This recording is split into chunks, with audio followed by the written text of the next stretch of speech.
I just have to share with you my technology fail. I literally was just talking for about 5 minutes about this scene before I realized that my phone was on camera mode, not video. So that's how my day's going. So we enter into Act 1, Scene 7. I obviously need more coffee. Where is it? So we enter into Act 1, Scene 7.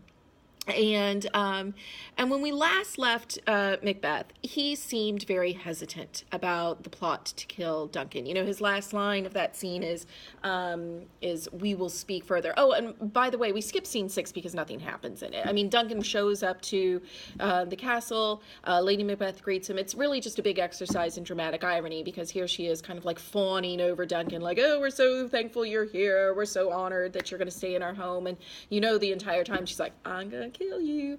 So we enter scene 7, and we have Macbeth, and this is Macbeth's first big soliloquy of the play.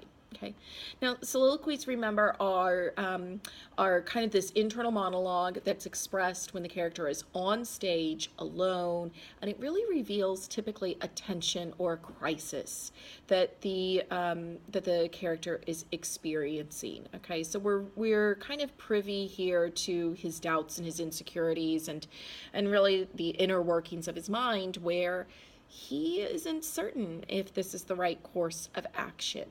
Okay, and so that's very, very interesting to be able to kind of see here.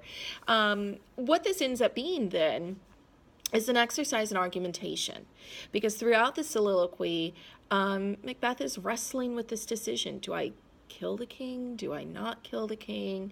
And he comes up with 7 reasons as to why he shouldn't do it. So what we're going to do is we're going to go through the soliloquy.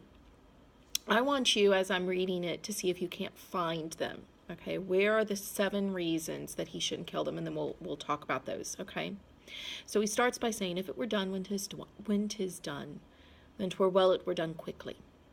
If the assassination could trammel up the consequence and catch with his surcease success, that but this blow might be the be-all and the end-all here.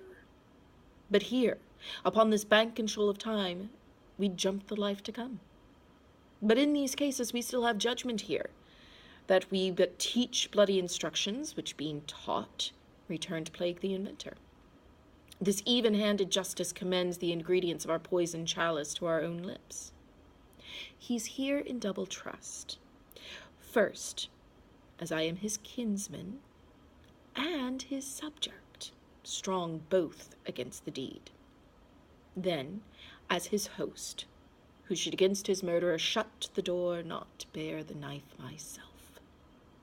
Besides, this Duncan hath borne his faculties so meek, hath been so clear in his great office, that his virtues will plead like angels, trumpet-tongued, against the deep damnation of his taking off, and pity, like a naked newborn babe striding the blast, or heaven's cherubim horsed upon the sightless couriers of the air, shall blow the horrid deed in every eye. The tears shall drown the wind.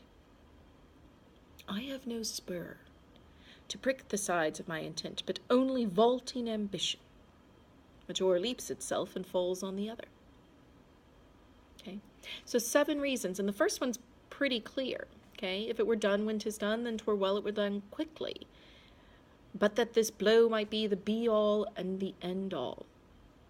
Killing Duncan doesn't guarantee Macbeth will be king. There's that little issue of Malcolm, right? And even if, sorry, low power mode. And even if for some reason, you know, Malcolm's out of the way, what's to say that Macbeth would be next in line? He's a noble, and there are a lot of other nobles. Okay, so he's not guaranteed the outcome that he might want, and that's a big risk. Secondly, there's still judgment here. Okay, so in line 7, but in these cases we still have judgment here, that we but teach bloody instructions, which being taught return to plague the inventor. Killing a king and then taking the throne once you've done so is a really dangerous precedent to set. So if Macbeth kills Duncan and becomes king, who's to say that somebody won't kill Macbeth and want to be king as well? It's just a dangerous precedent that, hey, you want to become king, no big deal, just kill the one that's currently on the throne. Then we have three reasons that come together really, really quickly. He's his kinsman. They're related. A lot of nobles were related in some way to the monarch. And he's his subject. Remember, Macbeth has sworn his loyalty and his allegiance to Duncan. He spent all of the first part of this act protecting him, right? He saves him 3 times. Then he's his host, who should, against his murderer, shut the door, not bear the knife myself. Girls, it's really bad manners to kill your dinner guests. It's just not Southern. Okay, and he knows this. There's a guest-host relationship there that he would be violating. Next, Duncan hath borne his faculties so meek, hath been so clear in his great office. Duncan's been a good king. He's been a well-liked king. People would be very sad at Duncan's passing, okay, to know that he were dead. He really hasn't done anything wrong. He's old, and he's weak. And that's it. But he's been a good king. And lastly, and I think this is, for me, one of the more compelling reasons, he says, I have no spur to prick the sides of my intent, but only vaulting ambition. I have no reason to kill him. None. I have no reason to kill him, except that I want to be king. That's it. He hasn't done anything to me. This isn't an act of revenge. This isn't, that Duncan has insulted him and, or, has disrespected him in any way. He hasn't acted aggressively towards Macbeth. In fact, recently he's been really nice to Macbeth. And Macbeth recognizes that. I have no spur to prick the sides of my intent. I have no reason except ambition. And we keep coming back to that ambition. Except ambition, except the fact that I want to be king. And is that a good enough reason?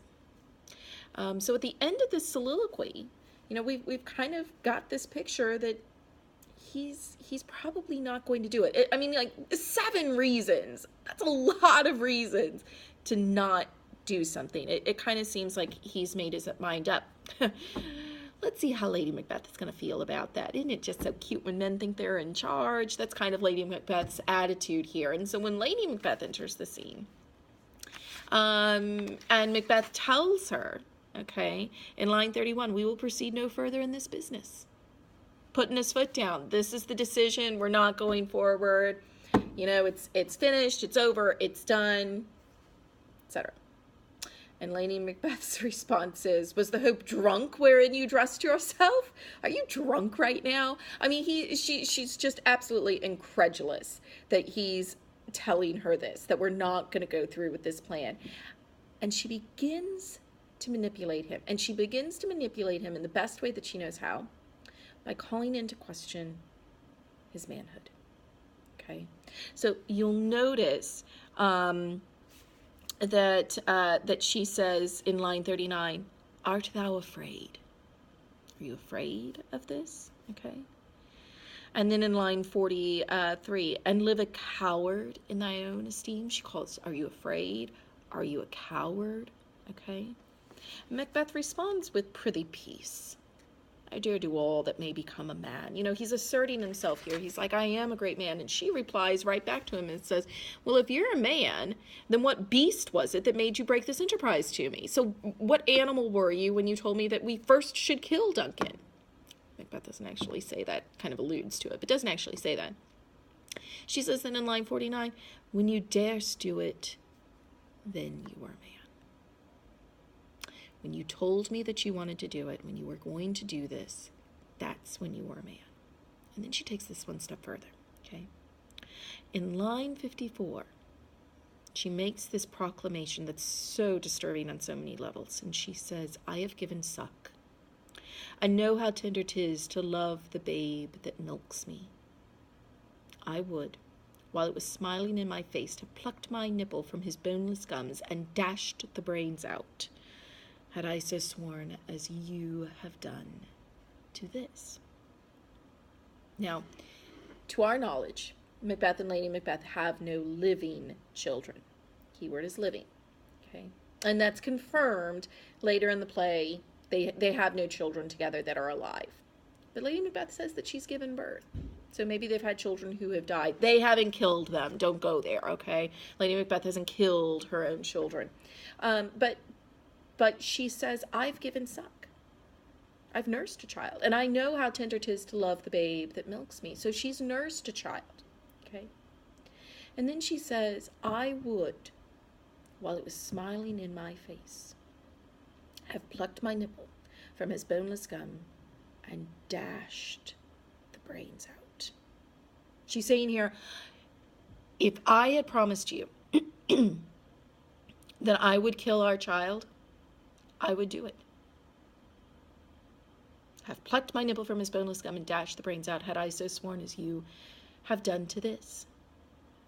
So she's asserting herself, I am more of a man than you are. I am more masculine, I am stronger, I am more powerful than you are. Because if I told you I would do something, no matter what it is, no matter how horrible it is, I would do it. I would keep my word. In saying that, she gives us this absolutely horrible, horrible image, this violent image, dashed the brains out. And it also, again, reveals her struggle with the masculine feminine, okay? And we're beginning to see, I think, how Shakespeare's utilizing that type of imagery with her character. A lot is being revealed here because of that, okay?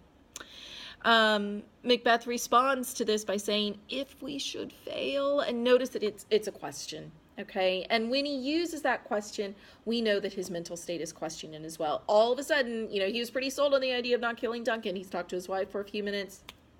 Now he's sold again, okay? He's wavering. And Lady Macbeth responds, but screw your courage to the sticking place and will not fail.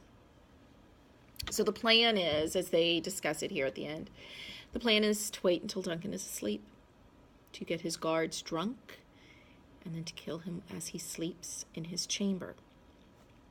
And there you have it.